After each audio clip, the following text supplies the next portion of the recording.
Hello, Targar friends. Hey, everybody, it's Jason Blaha here, and once again, it's time for another Orc Mode workout. And today was Dynamic Effort Squat and Deadlift Day.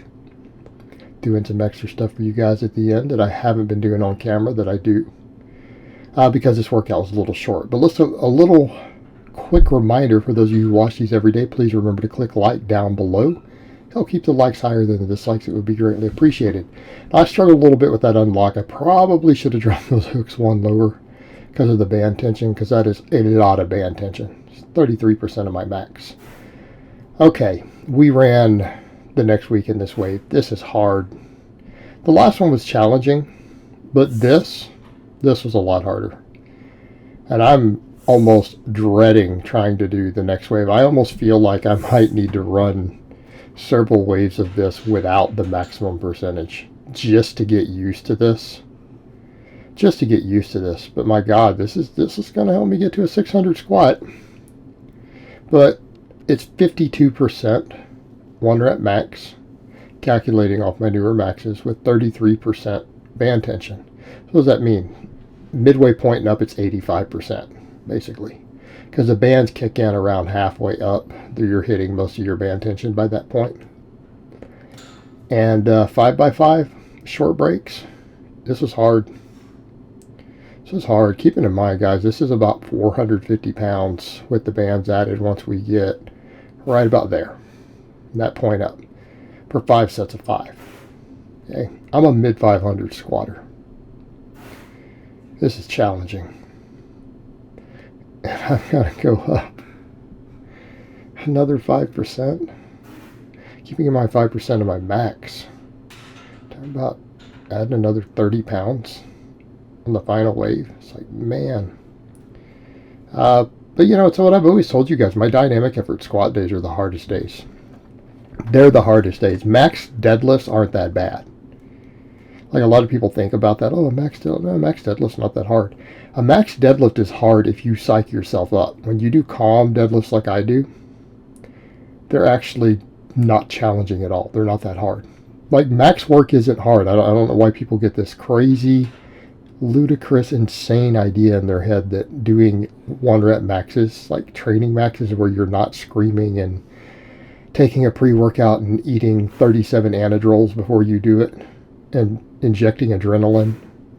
Right, just coming in and hitting a max is not dangerous. It's not even hard.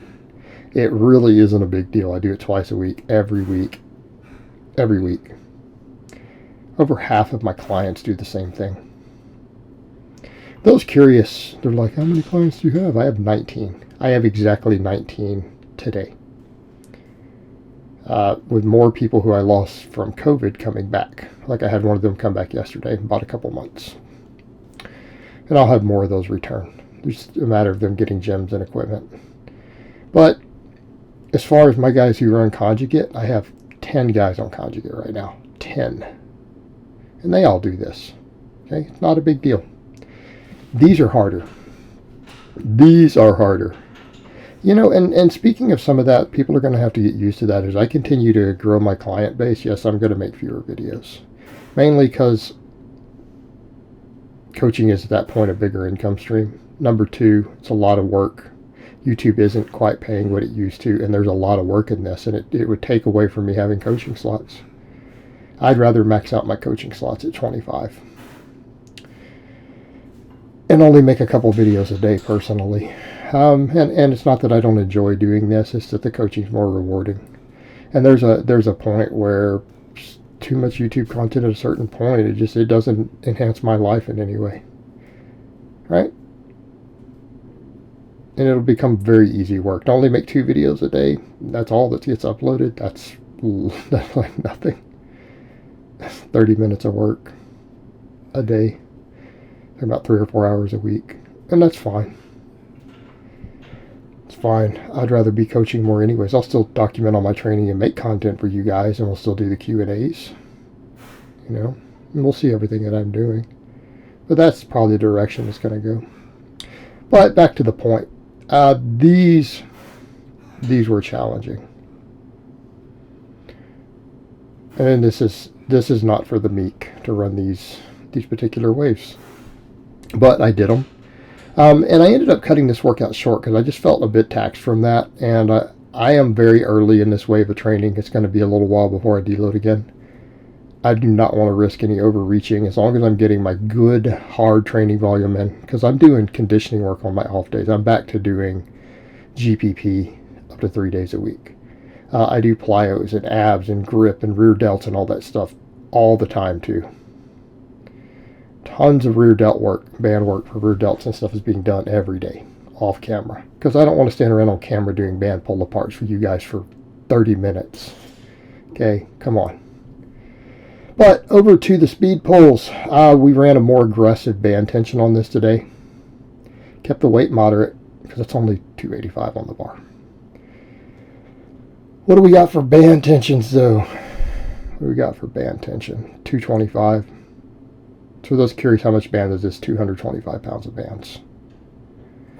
The first rep, the stance was too wide. Then I realized I run spacers. You guys can't see them on there, but my plates are not all the way against the collars. I run spacers that I can drop the straps over, or the bands over. So technically, if I can get anywhere near, if I can get within an inch of those plates with my feet, which is what I did at first, I'm wider than I would be able to do in comp with a sumo. Just so there's no point going that wide. I needed to find the width that I can get the most pop. So I brought it in a hair and it felt more explosive. Now, are my speed sumos particularly explosive? No. You've got to learn to explode out of that low angle and then hit those bands, right? I'm very slow off sumos on the floor, which is all the more reason for me to do speed pulls with them. Because it's not like I'm losing anything. I'm doing speed work on other lifts. I'm doing plyometrics. I'm doing jump work. If I have one speed lift that is too slow, but I'm in working it and finding the angles that let me get fast, then it'll get faster and will benefit. And I need to be doing both sumo and conventional stance work. We can't build weak links. Okay? We cannot have weak links. I want to make that clear. And guys say, well, I'm just weaker at this angle. I don't want to do it. All right, you're being a pussy. Number one, you're being a pussy. Number two, you're going to be weak because you're going to have weak links. And number three, those weak links are going to predispose you to potential injuries. We need to be all around strong. Okay, that is one reason people in sports like powerlifting get hurt, is not from maxing out. Let me state that again. Maxing out should never hurt you in a proper environment. You should never get injured from a 1 rep max. Okay? Muscle imbalances and having weak links contribute to injuries enormously. And overuse injuries. We need to be hitting all these different angles. We have to get strong at everything. We have to. It's like we need to be in shape. We need to do conditioning work.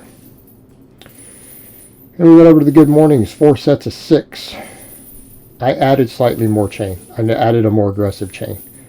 Now, for people who are curious, they're like, well, it only looks like 1 chain set per side. Yeah, because I loop mine over several times, so it's not like you just see a single chain. There should be 3 strands of chain for each chain I hang, which is what you see there, right? Because I take my 5-foot lengths of chain and I put them in thirds. So I ran a 12-pound chain on each side off the lead chain last time. I put a 17.1 pound chain each time. How do I get those? Well, 1/2-inch chain is 12 pounds for a 5-foot section. 5/8 chain is 17.1 pounds. You know how we know? We don't have to measure them.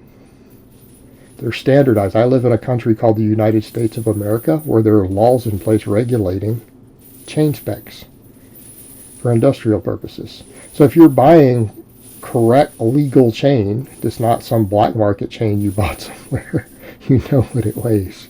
It's pretty simple, guys. You can look it all up online, by the way. You can find out to the 1/10 of an ounce what every chain weighs. So I have that, and then the lead chains obviously weigh something too. They're actually 4.5 pounds each.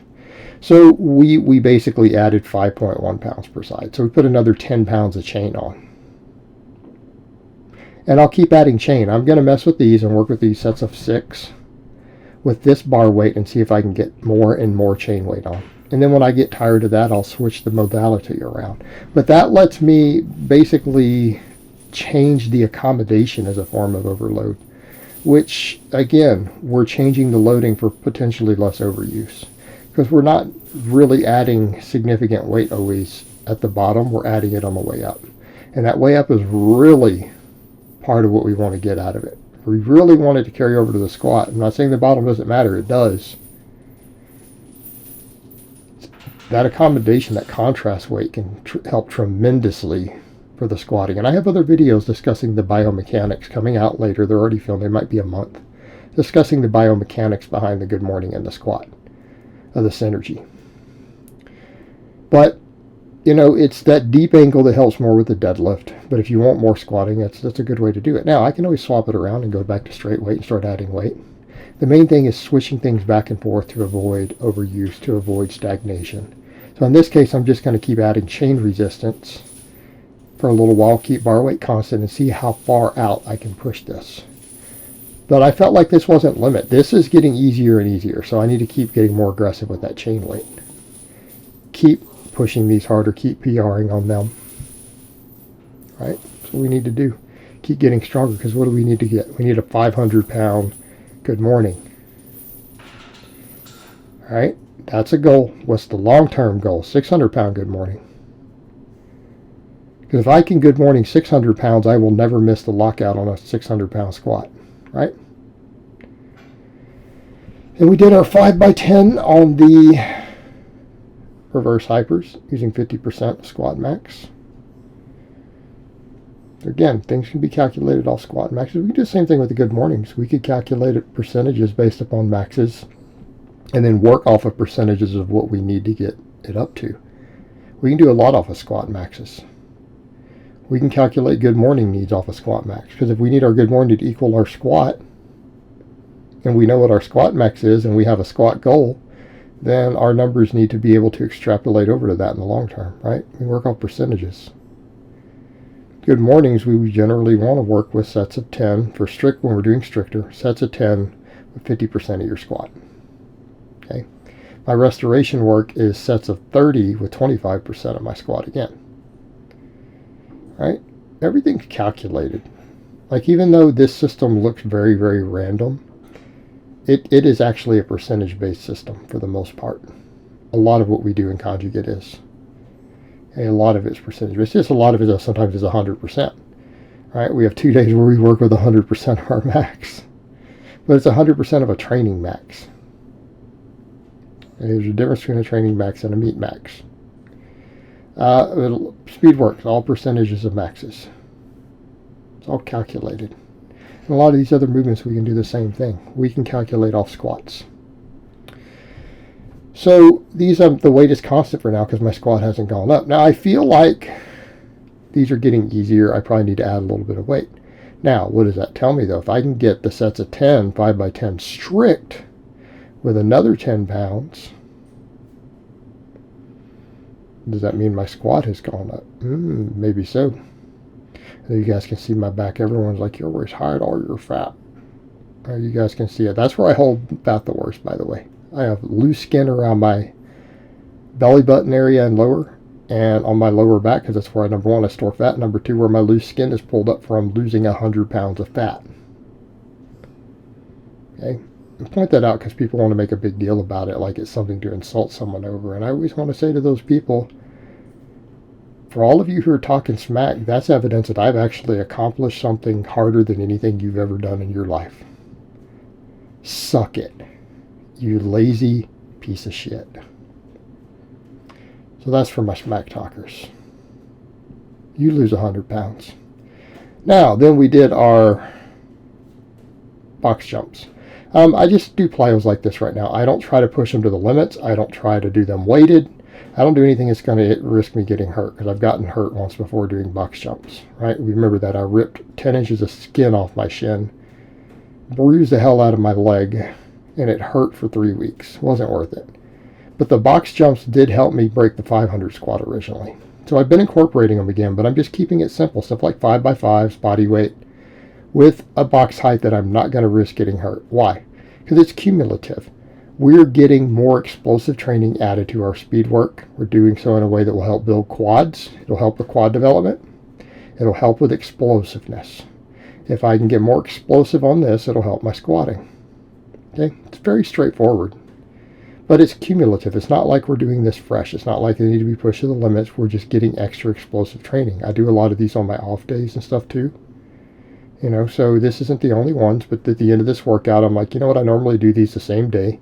Let me just film them. Let me put them up, because I have some people say, well, if you don't film any of it, how do we know you're doing it? Well, there you go. And it's very clear I've been practicing these. It's not like I haven't done any of these in a while. I can actually jump okay. I'm practiced because I've been doing them a while again. But not a big deal. They're not particularly challenging. It's just extra stimulus added. But all in all, happy with the workout. It was pretty hard today. In spite of being slightly lower volume than some days, it was quite challenging. But I'm happy with it, so I hope it has been informative, and I will talk to you guys next time.